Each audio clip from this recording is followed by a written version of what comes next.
Que serait le monde gouverné par les super-vilains?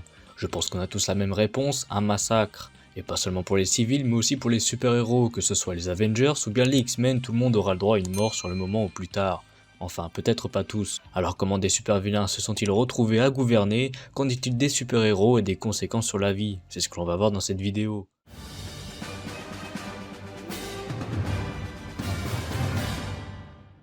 Eh bien bonjour à tous les amis, heureux de vous retrouver cette fois-ci dans le but de vous raconter l'histoire du comics Wolverine Old Man Logan.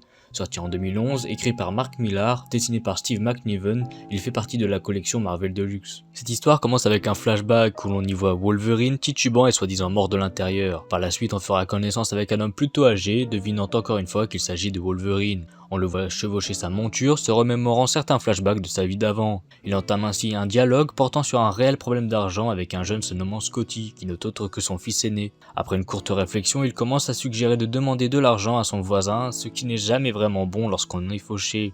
On peut aussi apercevoir sa femme et une petite fille qui est la cadette de la famille. On découvre alors que Wolverine ne se fait plus appeler comme tel mais par son prénom Logan. Assurant qu'il allait trouver une solution pour combler ce manque d'argent crucial pour payer le loyer, la mère proposa de vendre la Xbox des enfants. Ce que Logan refusera car leur bonheur est le plus important et ça se comprend étant donné le monde dans lequel ils vivent. La fille fera par la suite allusion au passé de son père lui demandant s'il faisait partie d'une équipe de super-héros avant que les méchants ne prennent le pouvoir. Cette simple question qui semble innocente dans un premier temps, vous allez comprendre pourquoi plus tard dans la vidéo, aura le don de remuer Logan, lui faisant dire que les héros n'existent pas avec une réponse plutôt sèche. Plus tard sa femme le rejoindra et lui fera comprendre qu'il a été un peu dur avec sa fille, que ce n'est qu'une enfant.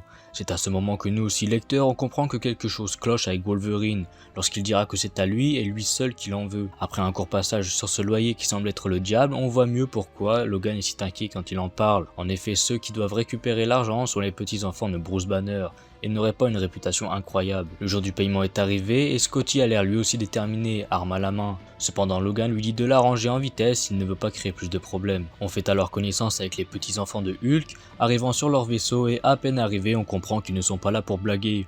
Ils se moquent de Logan et évoquent cette fameuse nuit si mystérieuse encore où les vilains auraient anéanti les héros, ainsi qu'une promesse que Wolverine se serait faite après cette nuit, devenir pacifiste. N'ayant pas payé le loyer, l'ex-héros a le droit à un châtiment. C'est en attendant sagement et silencieusement que Logan sortira d'un seul coup ses griffes, brisant le pacte de non-violence et déchiquetant l'un des trois mini-Hulk devant sa femme et sa fille terrorisées. Malheureusement, ce n'est pas vraiment la vérité, c'est même l'inverse. Il accepta son châtiment et se fera tabasser sans broncher.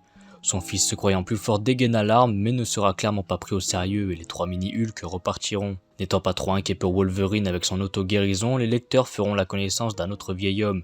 Lui aussi était un héros auparavant, il s'agit d'Œil de Faucon. Devenu aveugle entre-temps, et étant au courant des problèmes d'argent de Logan, il lui proposa un job. Plus précisément une livraison qu'il doit amener jusqu'à la côte. Cependant, maintenant devenu aveugle, Œil de Faucon aura besoin d'un copilote. C'est pourquoi il demandera à Logan de l'accompagner et celui-ci acceptera après l'avoir entendu dire que la récompense était de 500 $. Le lendemain matin, Logan embrassa sa famille puis partira pour le long trajet avec Œil de Faucon. Un trajet d'environ 5000 km partant de Sacramento jusqu'à New Babylon. Durant leur trajet, ils passeront devant une petite bande qui sont sûrement des maraudeurs du désert. Logan s'inquiéta pendant un court moment mais son ami lui rappelle qu'il tient toujours la réputation de Wolverine et sauteront dans le vide avec le Spider Buggy. Arrivé à San Francisco, quelque chose d'étrange se passe avec le GPS. L'endroit est désert et les deux héros aperçoivent des topoïdes, des créatures venant de la Terre pour décimer l'humanité. Ils décident alors de s'aventurer un peu plus pour comprendre ce qui se passe. On pourra tout de même remarquer qu'Œil de Faucon a toujours du mal à appeler Wolverine Logan et ne croit toujours pas à son pacte pacifiste. C'est alors qu'ils font la rencontre du gang des Ghost Riders. S'étant vite pris un coup à la tête, Œil de Faucon ordonna à Logan de protéger la cargaison. Wolverine, qui écouta la requête, se fera mettre au sol et encore une fois tabassé et toujours sans réponse, sans se défendre, pour que ce soit finalement son ami qui se charge d'embrocher les Ghost Riders un par un. S'ensuit une petite engueulade entre les deux, faisant se remémorer un flashback à Logan nous disant qu'il aurait été brisé, raison pour laquelle il ne sortira plus jamais ses griffes. Cette fois-ci au Nevada, l'endroit semble plutôt calme, la ville rêve toujours d'un espoir de rébellion qui n'arrivera peut-être jamais, et pourtant même prônant les super-héros et en étant sous le régime du Caïd, personne n'est vraiment en danger ici vu que c'est le site le plus touristique d'Amérique. On peut même y voir le marteau de Thor qui est entreposé et vénéré. Par la suite, un robot se nommant Ultron B interrompa les deux amis pour rappeler à Œil de Faucon d'aller voir son ex-femme Tonya, qui l'aurait apparemment appelée mais resté sans réponse. Après avoir vu celle-ci la mauvaise tombe, leur fille Ashley aurait été enfermée par le Caïd, car elle essayait de réunir une nouvelle équipe de super-héros. Après le refus de Logan par rapport au sauvetage de sa fille, Œil de Faucon lui proposa le double de la récompense de base. Il lui promet aussi qu'il n'aura pas à briser son pacte de non-violence. À Cedar City, le même problème survient lorsqu'il trouve un homme perché sur un toit essayant de fuir à nouveau les topoïdes. Ils décidèrent de ne pas aider celui-ci, terrorisé par ces animaux, si on peut appeler ces monstres comme ça. Sous les yeux de Wolverine et Œil de Faucon, un autre événement se prépare au stade de Salt Lake City. Un show inédit organisé par le Caïd. On y voit attacher les acolytes d'Ashley qui sont 2 héros restants du massacre, Daredevil et le Punisher. Le Caïd, se vantant d'avoir tué Magneto, fera sortir 2 dinosaures sur les complices d'Ashley, les laissant se faire dévorer jusqu'à la mort. Jugeant qu'il est toujours bon de rappeler aux gens qui est le chef, le Caïd ne se rend pas compte que Logan vient de repérer Ashley. Le problème ici, c'est que l'endroit est très bien protégé, une 50aine de gardes tous répartis dans plusieurs étages, mais c'est sans compter la brillante idée d'Œil de Faucon, qui consiste à rouler sur les murs, ce qui est rendu possible grâce au Speeder Buggy. Les deux fracassent alors le mur et Œil de Faucon s'occupe très vite des gardes, avec une précision incroyable. Il réussit à ouvrir la cellule de sa fille, ainsi que le crâne du garde posté devant. Bien sûr, le Caïd s'invite à la fête, mais repartira très vite lorsqu'il se fera décapiter par Ashley. On se dit alors que l'on va avoir droit à une réunion de famille, mais pas du tout. Celle-ci va frapper son père de sorte à le mettre à terre pour finir le travail. Et nous lecteurs, on comprend donc que tout était calculé et qu'elle est devenue maintenant la nouvelle gouvernante. Logan, qui regarde la scène depuis le début, ne veut pas prendre part à l'action, mais voyant son ami en danger de mort, il fonce sur tout le groupe, faisant sauter la voiture dans le vide et Œil de Faucon avec. Ils vont traverser plusieurs bâtiments jusqu'à finalement tomber dans un cratère. 2 heures se sont écoulées depuis la chute et Logan se réveille enfin. Cherchant son ami, il tombe sur un groupe de topoïdes dévorant leurs poursuivants. Ils trouvent alors Œil de Faucon toujours bloqué par chance derrière la voiture. Grâce à celle-ci, ils réussiront à remonter jusqu'en haut. Plus les villes passent et plus on se rend compte de l'ampleur des dégâts.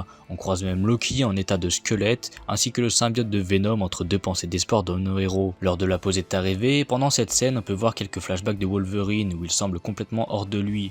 Cette courte pause aurait pu bien se passer, mais il faut toujours que quelqu'un l'ouvre quand il ne faut pas. Sans savoir que c'est à Wolverine et Œil de Faucon qu'il parle, ce gars sorti de nulle part va donc se manger un magnifique coup de pression. Par la suite, Œil de Faucon, qui comme nous ne sait toujours pas comment Wolverine en est arrivé là, va avoir le droit, avec nous, de connaître enfin la vérité. Durant cette horrible nuit, les groupes de héros, tels que les Avengers, les Fantastiques ou autres, ne répondaient plus. La ville autant que ses groupes lançaient des SOS de partout. Une explosion éclata et ce ne sera pas Wolverine qui mourra. Un groupe de vilains font alors leur entrée, parmi eux le Docteur Octopus qui essaiera de maintenir Logan avec ses bras bioniques. De partout, d'autres groupes apparaissent semant le mal et la mort. Pendant ce temps, Wolverine s'occupa des méchants comme toujours en les tranchant et criant le nom de ses coéquipiers de sorte à peut-être obtenir de l'aide. Des combats plus que brutaux s'ensuivent et Logan termine son dernier duel. Malheureusement, on sait que quelque chose ne va pas quand son ennemi lui demande pourquoi il fait ça car c'était son meilleur ami et qu'il est en train de tous les tuer. Se rendant compte de son erreur trop tard, Wolverine prit son équipière dans ses bras devant Mysterio. C'est à ce moment que l'on comprend la douleur de Logan depuis le début du comics. Mysterio, qui alterne la réalité, lui a fait croire que ses amis étaient le groupe des méchants. On peut voir d'ailleurs tous les X-Men décimés autour de Logan. De retour à la réalité, c'est un Logan effondré que l'on retrouve. Ayant voulu se suicider par un train sans succès après le massacre, on comprend maintenant le pacte de non-violence. Le soleil est maintenant levé et après être passé sur un pont dirigé par un gamin qui demande de l'argent, nos 2 amis arrivent dans l'Illinois, qui semble être un peuple de dinosaures et qui dit dinosaure dit T-Rex. Avec leur incroyable chance, un tyrannosaure surgit décoré du symbiote et commence à l'y poursuivre. Œil de Faucon prend la tourelle mais c'est clairement sans effet face à l'animal. Étant observé sans le savoir, une femme envoyant Flèche Noire pour les sauver réussira son coup. Logan et son ami se retrouvent soudain téléportés au quartier interdit. Quelques retrouvailles après, on comprend que la mallette contient quelque chose de plus important que ce que l'on croit. À peine repartis, les embrouilles continuent, pour l'instant sans acte, mais l'on voit quand même Fatalis regarder le Speeder Buggy de loin. Je vous passe quelques détails et enfin nos héros arrivent à New Babylon, le lieu de la transaction où Œil de Faucon devait livrer la mallette à Tobias, qui est le représentant d'une super équipe. Après avoir fait l'échange, on sent qu'il y a une douille dans cette histoire. Pourquoi faire une super équipe que maintenant, 50 ans après le massacre de cette nuit? Voyant Œil de Faucon heureux comme jamais, on se doute pas que le pire est à venir. Évidemment, c'est bien ce qui va se passer quand un des gardes va vider son chargeur entier sur Logan. Son acolyte, qui manquera d'attention, se prendra lui aussi une balle dans le thorax par Tobias, l'obligeant à rester au sol. Celui-ci nous explique alors qu'il n'y a aucune alliance ni super équipe et Œil de Faucon, qui n'a pas l'intention de le supplier, se fera malheureusement tuer d'une balle dans la tête. De retour 50 ans plus tôt, lors de cette nuit, cette fois-ci du côté de Captain America qui est clairement à bout. En face de lui, Crâne Rouge, son ennemi de toujours, qui le nargue et se vante d'avoir pris la Maison Blanche. Il finira par tuer le héros, ne pouvant rien faire pour se défendre. De nos jours à New Babylon, on retrouve encore Crâne Rouge siégeant dans la Maison Blanche et fier de sa collection d'artefacts des restes de super-héros. Il porte même le masque de Captain America. Un garde le prévient que quelqu'un veut le voir. À la porte, revoici notre cher ami Tobias, mallette du sérum de super soldat à la main. Un des gardes déposa le corps d'Œil de Faucon au pied de Crâne Rouge. Celui-ci ne considère pas du tout le héros comme un des plus grands, mais va quand même en faire un trophée. Wolverine, qui est criblé de balles, a pu légèrement s'auto-guérir pendant le trajet.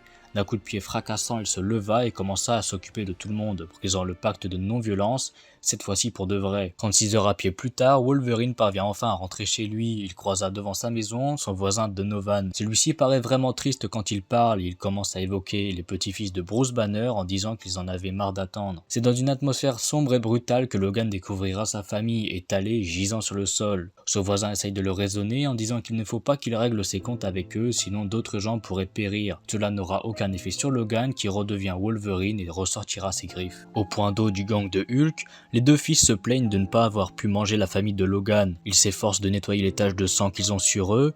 Se doutant de rien, un des fils se retrouve tout seul, pensant que l'autre boude à cause de leur discussion. Et c'est en découvrant son frère découpé, flottant dans l'eau, lui aussi se fera tuer par Wolverine. Non loin du point d'eau, les trois petits-fils de Hulk tapent la discute autour du bar de Sonny Stark, effrayé et très certainement exploité, qui resservira 5 bières au plus fou des trois. D'ailleurs, l'illustration me fait vraiment penser au Joker. On devine alors qu'ils n'en ont plus pour très longtemps lorsque la lumière s'éteint, et en effet, cette image de Logan enfonçant ses griffes dans le crâne du mini-Hulk en dit long sur leur avenir. Au Health Club, on aperçoit d'autres fils de Banner entourés de filles tristement abusées. Ils ne se doutent alors de rien, descendant les escaliers sans jamais penser qu'ils ne vont plus pouvoir le remonter un jour.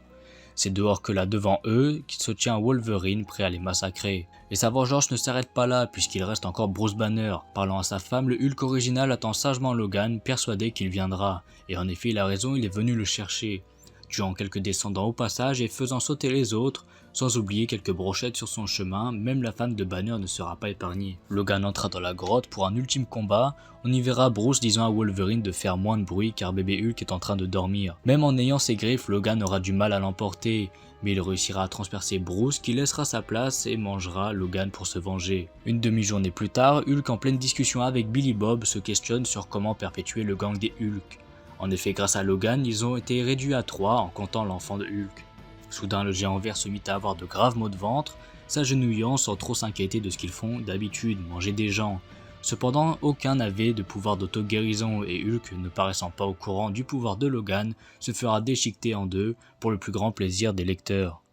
Toujours assoiffé de vengeance, il réquisitionnera les vêtements de Billy Bob et menacera de tuer le nouveau-né. De retour à son ranch, après la cérémonie d'enterrement, Logan partira rempli de conviction pour faire tomber tous les super vilains à l'aide de son nouveau compagnon. Voilà les amis, c'était tout pour cette vidéo, j'espère qu'elle vous aura plu. C'était un format un peu plus long, dites-moi si vous aimez ce genre de vidéo. Pourquoi pas me proposer d'autres histoires que vous voulez que je fasse dans les commentaires. Sur ce, à bientôt pour de nouvelles aventures.